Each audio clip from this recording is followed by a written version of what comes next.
Hey y'all, and welcome to Politibrawl. My name is Bryan, and this CEO is proof positive that not only are the Trump tariffs working, but the mainstream media has no idea how to handle what's actually happening. Let's dive in.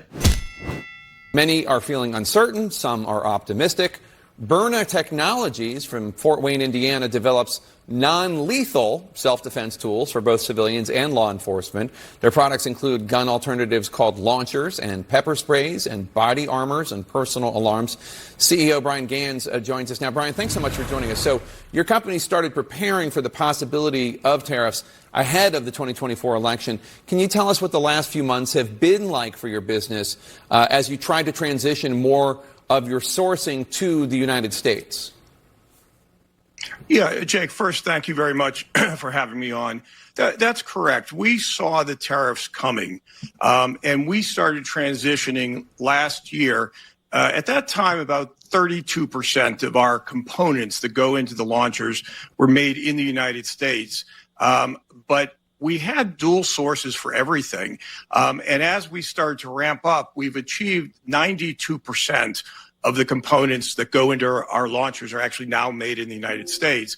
We also had our ammunition factory in South Africa, and we packed that up lock, stock, and barrel, and we moved it to Fort Wayne. We opened up a second factory in Fort Wayne, and we now produce 100% of our ammunition here in the United States.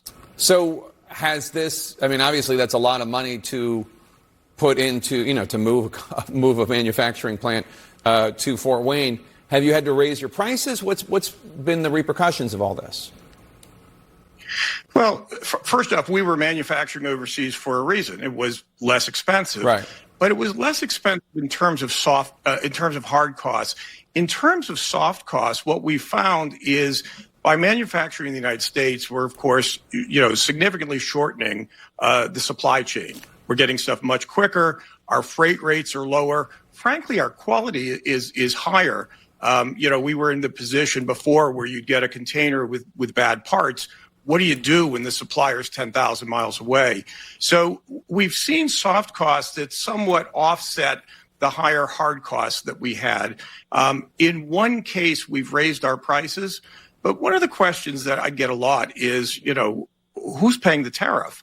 And although technically the importer pays the tariff, it really depends on the negotiation between us and our supplier. So in those cases where we are bringing things in with tariffs, generally it's split between ourselves and the supplier, sometimes between ourselves, the supplier, and the customer.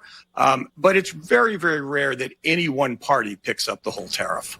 Are you thinking about the tariffs as a long-term part of our economy or a temporary, short-term part of our economy when you plan for future growth in your company? Well, first off, let me just say I moved a factory, so I hope Right. It's not short term. Right. As you pointed out, we make non-lethal guns.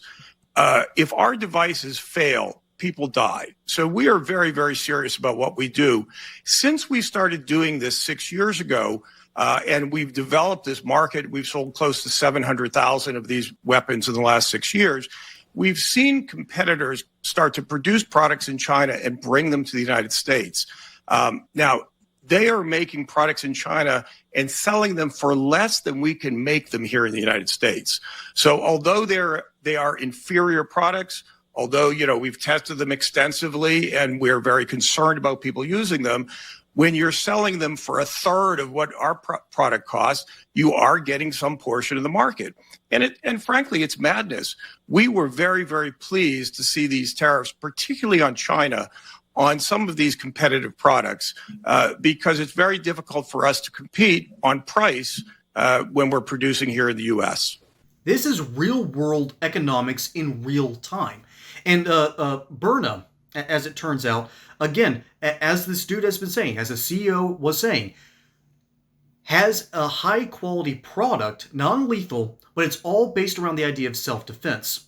And apparently he's been undercut constantly by products made in China. Again, there's a reason why we joke about Temu when you could just get it from Amazon. But I am not in really the Second Amendment sphere as much as I'd like to be, and so I'm going to break this down into a completely different idea. Let's say you go to Costco and you buy shoes that are on sale for $25. You saw it in their little newsletter. You've been a Costco member for forever. You still love their $1.50 hot dogs, even though you know it's terrible for you. And you go in, you buy these shoes, and then you go to Kohl's later that day. You're shopping on the weekend, even though it's a terrible idea to go to any Costco on a Saturday. But you're still shopping, and you notice that the shoes are on sale for $75. All of a sudden, that's going to raise a couple of red flags in your head. When you're as cynical as I am, you're going to go, wait a minute, where are these shoes sourced? Where do they come from? Are they American made? Are they local? Or did they come from Indonesia or even China? You start asking a couple of questions to yourselves, and so you want to do your own research. And that's the issue that we constantly have in the American economy. We have higher quality products made here in the United States, but you have cheaper alternatives made in China that artificially lower their prices. That is a problem to some degree because that's not free trade. Hey, y'all. Experts say they rig the markets, print the money, and manipulate the system. But here's the truth. They can't print gold. While the dollar weakens, physical gold and silver stay real, tangible, uncontrolled. When banks go digital and emergencies lock you out of your own funds, gold and silver won't need an internet connection or government permission. Their value is outside the system, a time-tested insurance policy against tyranny, inflation, and economic resets. So don't wait until the trap is sprung. Own what the elites hoard behind closed doors. Physical gold and silver off the grid, because when the system fails, real money talks. And to help you learn more about owning physical gold and silver, we have partnered with the great company Goldco, which supports this channel, which we deeply appreciate. So check out politabralgold.com for more info and see if you might even qualify for free silver. That's politabralgold.com.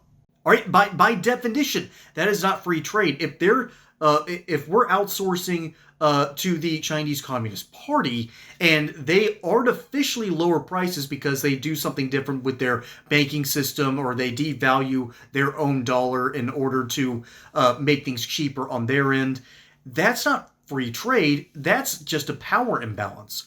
That's a big reason why these tariffs have been so necessary. As a matter of fact, there has been a major breakthrough just over the weekend where Donald Trump has had an agreement with the EU on the new tariff deals. This agreement, which sets a 15% tariff on most European goods entering the United States, is higher than the 10% tariff Trump put in place on April 2nd and significantly higher than the average of around 1.2 from before Trump's presidency. If you continue to read the article, however, it's dripping with this just vitriolic anger. Seriously, here's the next line in that paragraph. But it's significantly less than the enormous numbers Trump had been threatening if an agreement wasn't reached. The entire article, and it's from CNN. And seriously, here's the headline from the article. All right, just listen to this. Trump's EU deal averts disaster, but few are cheering. They can't give him any credit.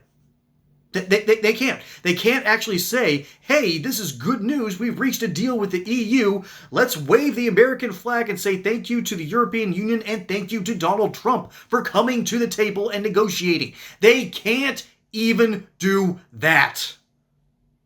That's partially because of, again, and I know I sound like a broken record, but this is, CNN caters to rich white liberals. These people's brains have been so open-minded that their brains have fallen out. Okay, at this point, we know that they're just not savable. To quote Herman Cain, save the savable. Okay? These people are not savable. Their brains are too fried. They're too far gone. But they can't give Donald Trump any credit for strengthening the American economy against the European Union, which tariffs heavily anything coming from the United States. Remember, Europe has a whole bunch of smaller nation states. And if you were to put it over the United States and compare it map by map, all of a sudden you start realizing that the United States has all these individual states that aren't competing with each other. They're simply competing in the giant market space that is the United States and the rest of the world. The European Union is hyper-nationalistic. They're closer, by the way, to right-wing authoritarianism than the United States ever will. So the next time you hear someone say, no more kings, just remind them that Europe is closer to the authoritarian center than Donald Trump ever will possibly be. So just food for thought there. But the reality is, we're trying to compete in a marketplace where Europe on one side is heavily tariffing our stuff, China is deflating their values so it's cheaper to make stuff over there, and we're stuck in the middle trying to compete with both of them at the same time. That's basically having ankle weights on you while playing full-padded football. It's time to take those ankle weights off, and it's time to put them on our opponents for a change, and we can do that. That's what tariffs are about. We have raised a ton of money from these threatened tariffs, and it seems to be working. We're getting deals with the EU. We're in negotiations with deals. We got another deal with Saudi Arabia. China and other Middle Eastern nations, by the way, want to invest money in the United States to avoid these tariffs. This is how you weaponize rhetoric properly. And I know I'm getting off in the weeds, but that's the real crux of this video. This video isn't about Jake Tapper learning about non-lethal self-defense. This isn't about the Byrna Corporation and the CEO talking about how great their products are. They're talking about how the economy is changing. They're talking about how people have correctly moved in order to anticipate the change, and where people are quite literally gaming the system, and they're gaming the system outside the United States. No longer. This is no longer a thing. This is why I'm on the MAGA train. And hopefully we'll one day be able to start getting a hold of our debt. But we've got to take care of these small problems before we take care of the big ones. And having Europe's feet to the fire and now having a trade deal agreement is a good thing. But people like Jake Tapper, because this is a CNN video, but in the CNN article, they can't even give him a modicum of credit. Not a single crumb. This is how ridiculous the mainstream media has gotten, and we should be waving the flags and sounding the alarm saying, this is a good thing, ring the bells, we should be celebrating. They can't even do that. But folks, I want to know what you think about this whole situation down in the comments below. My name is Bryan. Hope you enjoyed this segment here on Politibrawl. Don't forget to like and subscribe. Catch you on the next one. Until then, y'all have a good one.